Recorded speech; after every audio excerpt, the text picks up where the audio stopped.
Welcome to channel. ಇಲ್ಲಿ ಒಂದು question ಇದೆ, ಏನದು ಅಂತ ಹೇಳಿದ್ರೆ weighted average cost of capital ಮೇಲೆ ಒಂದು ಕ್ವಶನ್ ಕೇಳಿದಾನೆ. ಹೆಂಗಿದೆ ಈ ಕ್ವಶನ್ ಅಂತ ಹೇಳಿದ್ರೆ, Norn company decided to raise finance by issuing equity shares, preference shares and debentures. The following details are made available: equity shares, book value, market value; preference shares, book value, market value; debentures, book value, market value. Total book value capital is 15 lakhs and 16 lakhs market value. Additional data: current selling price equity is 100 rupees. The company pays dividend 5 rupees and the cost incurred to raise shares is rupees 6 per share. Next point ಏನಂತ ಇದೆ, second adjustment ಅಲ್ಲಿ ಏನಿದೆ ಅಂದ್ರೆ 10% preference shares with face value of 100 issued at 140 rupees per share for 10 years, underwriting commission being 7 rupees per share. 10% debentures with face value of 100 rupees redeemable after 10 years. 3% underwriting fee is incurred on issue price of debentures. Tax rate is 40%. Calculate weighted average cost of capital using book value weights, market value weights ಅಂತ ಎರಡು questions ಕೇಳಿದ್ದಾರೆ. ಕರೆಕ್ಟಾ? ನಾವು ಏನ್ ಮಾಡಬೇಕು ನಾವು ಅಂತ ಹೇಳಿದ್ರೆ, first weighted average cost of capital as per the book value. ಏನಿದು?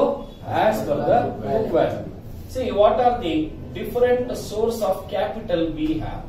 Is equity share capital, preference share capital, and we have debentures.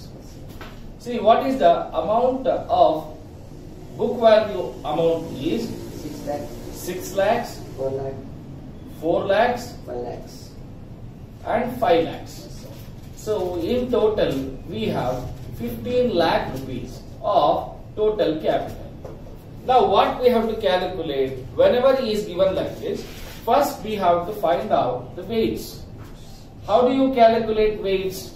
Calculate weights ನ ಯಾವ ರೀತಿ ಕ್ಯಾಲ್ಕುಲೇಟ್ ಮಾಡ್ತೀವಿ ಅಂದ್ರೆ, ನೋಡಿ ಟೋಟಲ್ 15 ಲಕ್ಷ ಕ್ಯಾಪಿಟಲ್ ಇದೆ, ಅದರಲ್ಲಿ ಈಕ್ವಿಟಿ ಕ್ಯಾಪಿಟಲ್ ಎಷ್ಟಿದೆ? 6 lakhs ಇದೆ. ಅಂದ್ರೆ ಎಷ್ಟು ಪರ್ಸೆಂಟೇಜ್ ಇದೆ ಅಂದ್ರೆ 6 lakhs divided by 15 lakhs, 0.4 ಅಂದ್ರೆ 40% ಟೋಟಲ್ ಕ್ಯಾಪಿಟಲ್ ಅಲ್ಲಿ ಈಕ್ವಿಟಿ ಇದೆ.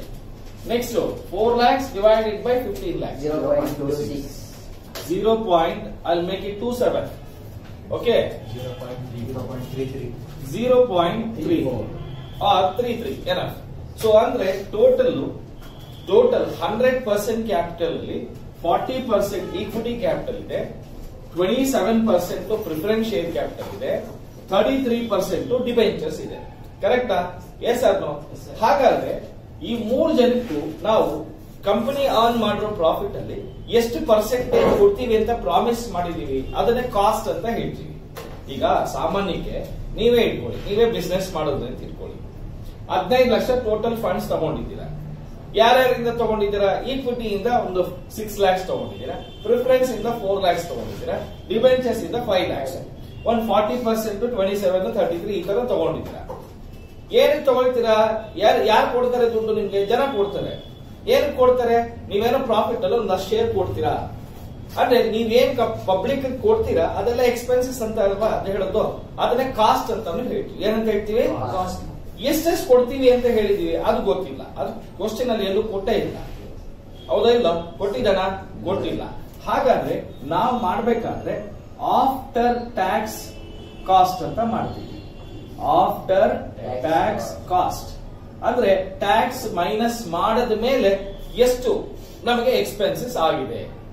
ಅದಕ್ಕೆ ನಾವೇನ್ ಮಾಡಬೇಕು? ಫಸ್ಟ್ ಕಾಸ್ಟ್ ಆಫ್ ಈಕ್ವಿಟಿನ ಕ್ಯಾಲ್ಕುಲೇಟ್ ಮಾಡಬೇಕು. ಅಂದ್ರೆ ಈಕ್ವಿಟಿ ಕ್ಯಾಪಿಟಲ್ಗೆ ಎಷ್ಟು ಕೊಡಬೇಕು ವರ್ಷಕ್ಕೆ. ಅದರಲ್ಲಿ ನೀವು ಅಡ್ಜಸ್ಟ್ಮೆಂಟ್ ನೋಡಿ, ಅಡಿಷನಲ್ ಡಾಟಾನಲ್ಲಿ ನಮಗೆ ಏನೇನು ಇನ್ಫಾರ್ಮೇಶನ್ ಕೊಟ್ಟಿದ್ದಾನೆ ಫಸ್ಟ್ ಪಾಯಿಂಟ್ ಅಲ್ಲಿ ಅಂದ್ರೆ, ಸೆಲ್ಲಿಂಗ್ ಪ್ರೈಸ್ 100 ರೂಪಾಯಿ ಇದೆಯಂತೆ ಒಂದ್ ಶೇರ್ಗೆ, ಕಂಪನಿ ಈ ವರ್ಷ 5 ರೂಪಾಯಿ ಡಿವಿಡೆಂಡ್ ಕೊಟ್ಟಿದೆಯಂತೆ.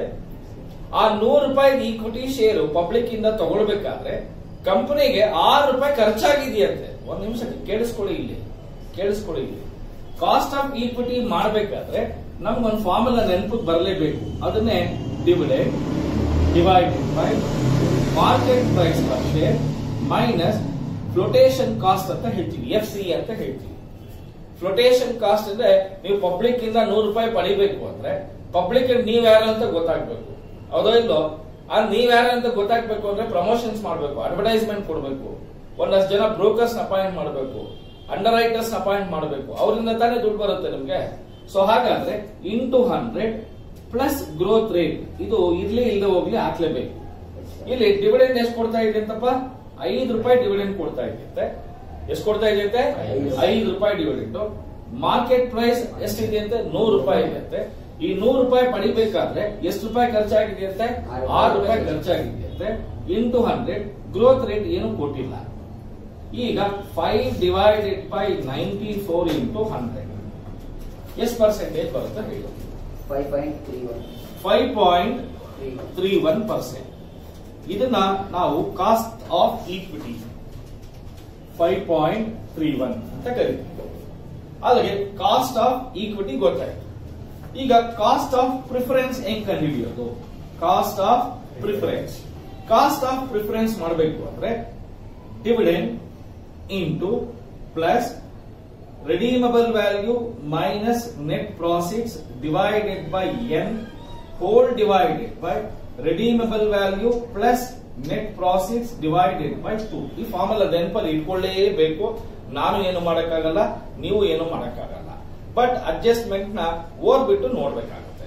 ಈಗ ನಾವು ಎರಡನೇ ಅಡ್ಜಸ್ಟ್ಮೆಂಟ್ ನೋಡಿದ್ರೆ ವರ್ಷಕ್ಕೆ 10% ಅಷ್ಟು ಡಿವಿಡೆಂಡ್ ಕೊಡ್ತೀವಿ ಅಂತ ಹೇಳಿದ್ವಿ. 10% ಪ್ರಿಫರೆನ್ಸ್ ಶೇರ್ಸ್ ಅಂತ ಹೇಳಿದ್ದಾರೆ. ಕರೆಕ್ಟಾ?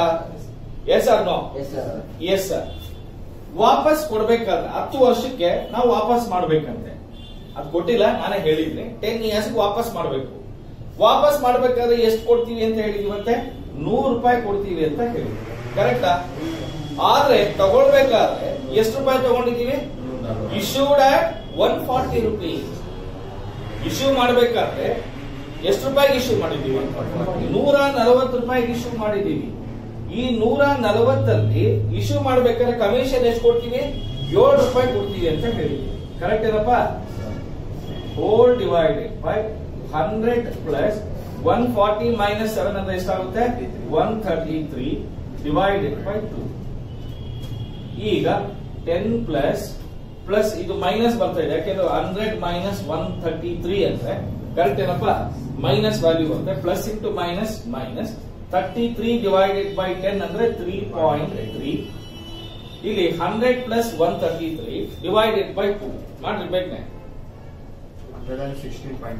116.5 ಇಂಟು 100.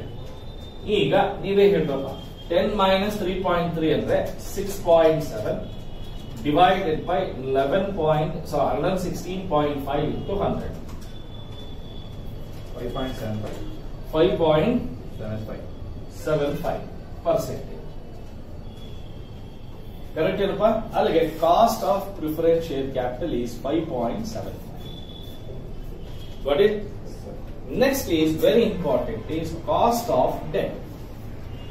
Cost of debt ಮಾಡಬೇಕಾದ್ರೆ first interest into 1 minus T plus redeemable value minus net profits divided by 2 whole divided by redeemable value plus net profits divided by ಇಲ್ಲಿ ಎನ್ ಡಿವೈಡೆಡ್ ಬೈ 2. ಓಕೆನಾ? Same ಫಾರ್ಮುಲಾನೆ. ಇಲ್ಲಿ I minus T ಅಂದ್ರೆ T ಅಂದ್ರೆ tax, ಅದಿಲ್ಲ ನೋಡಿ. Tax minus ಮಾಡೋದು ಬರೀ debt ಮಾತ್ರನೇ, ಈಕ್ವಿಟಿಗೂ ಪ್ರಿಫರೆನ್ಸ್ಗೂ ಎರಡಕ್ಕೂ ಮಾಡೋದಿಲ್ಲ. ಹಾಗಾದ್ರೆ ಇಂಟ್ರೆಸ್ಟ್ ರೇಟ್ ಎಷ್ಟಿದೆ ಅಂತ ಹೇಳ್ತಾ ಇದ್ದಾನೆ? 10% ಇದೆ, ಹೌದಾ? ಇಂಟು 1 ಮೈನಸ್ 0.40, ಯಾಕೆಂದ್ರೆ ಟ್ಯಾಕ್ಸ್ ರೇಟ್ 40% ಅಂತ ಕೊಟ್ಟಿದ್ದಾನೆ. Plus redeemable value ಎಷ್ಟಂತೆ? 100 ರೂಪಾಯಿ, ಹೌದಾ? ನೆಟ್ ಪ್ರಾಫಿಟ್ಸ್ 100ರಲ್ಲಿ 3% ಅಂದ್ರೆ 3 ರೂಪಾಯಿ ಮೈನಸ್ ಮಾಡಿಕೊಂಡು ಮಾಡಬೇಕಾಗುತ್ತೆ. ಈಗ 100 ಪ್ಲಸ್ 97 ಡಿವೈಡೆಡ್ ಬೈ 2. ಈಗ 10 ಇಂಟು 0.6 ಅಂದ್ರೆ 6 ರೂಪೀಸ್ ಬರುತ್ತೆ ನೋಡಿ. ಇಲ್ಲಿ 97 ಬರ್ತಾ ಇದೆ. 100 ಮೈನಸ್ 97 ಎಷ್ಟಪ್ಪ? 3 ಡಿವೈಡೆಡ್ ಬೈ 10 ಎಷ್ಟಪ್ಪ? 0.30. 100 plus 97 divided by 2 98.5. 98.5 into 100. Yes, percentage ಬರುತ್ತೆ. 6.3 divided by 98.5 into 100. 6.39. 6. This is percentage of ಏನಿದು ಕಾಸ್ಟ್ ಆಫ್ ಡೆಟ್ 6.39. 6.39. ಈಗ ನಾವೇನ್ ಮಾಡಬೇಕು, ವೇಟೆಡ್ ಕಾಸ್ಟ್ ಅನ್ನ ಮಾಡಬೇಕು. ನೋಡಿ 0.4 into 5.3 2.14 0.27 into 5.75 1.56 2.55. 2.10 Sir, 1.55. ಇದಾ okay. 2.10. This is 975.79. This is weighted average cost of capital as per the book value. See, first cost of equity ಮಾಡೋದು ಹೆಂಗೆ, ಫಾರ್ಮುಲಾ ಜ್ಞಾಪಕ ಇಟ್ಕೊಳ್ಳಿ. ಕಾಸ್ಟ್ ಆಫ್ ಪ್ರಿಫರೆನ್ಸ್ ಫಾರ್ಮುಲಾ ಜ್ಞಾಪಕ ಇಟ್ಕೊಳ್ಳಿ. ಕಾಸ್ಟ್ ಆಫ್ ಡೆಟ್ ಗೆ formula. ಈ ಮೂರು ಫಾರ್ಮುಲಾ ನೆನಪಲ್ಲಿ ಇಟ್ಕೊಂಡ್ರೆ ಈಸಿಯಾಗಿ ನಿಮಗೆ 12 ಮಾರ್ಕ್ಸ್ ಬರುತ್ತೆ. ನೋಡಿ, ಇದನ್ನ ನೆನಪಲ್ಲಿ ಇಟ್ಕೊಂಡ್ರೆ 5 ಮಾರ್ಕ್ಸ್ ಬರುತ್ತೆ. ಈಗ ನಾವು ಬುಕ್ ವ್ಯಾಲ್ಯೂ ಮಾಡಿದ್ವಿ, ಮಾರ್ಕೆಟ್ ವ್ಯಾಲ್ಯೂ ಮಾಡ್ಬೇಕಲ್ವಾ? So weighted average cost of capital, market value, sources same equity capital, preference share capital, debentures. Correct ಏನಪ್ಪ? ಅಮೌಂಟ್ ಎಷ್ಟೆಷ್ಟಿದೆ ಹೇಳ್ರಪ್ಪ ಪ್ರಾಬ್ಲಮ್ ನಲ್ಲಿ? Market value 7 lakhs, 4 lakhs, 5 lakhs ಎಲ್ಲ ಕರೆಕ್ಟ್ ಆಗಿದೆ ಎಕ್ಸೆಪ್ಟ್ ಈಕ್ವಿಟಿ ಕ್ಯಾಪಿಟಲ್. ಅಲ್ಲಿಗೆ total ಎಷ್ಟಾಯ್ತು? 16 lakhs ಆಯ್ತು. ಈಗ ನೀವು ಮಾಡ್ಬೇಕಾದ್ರೆ 7 divided by 16 ವೇಟ್ಸ್ 0.25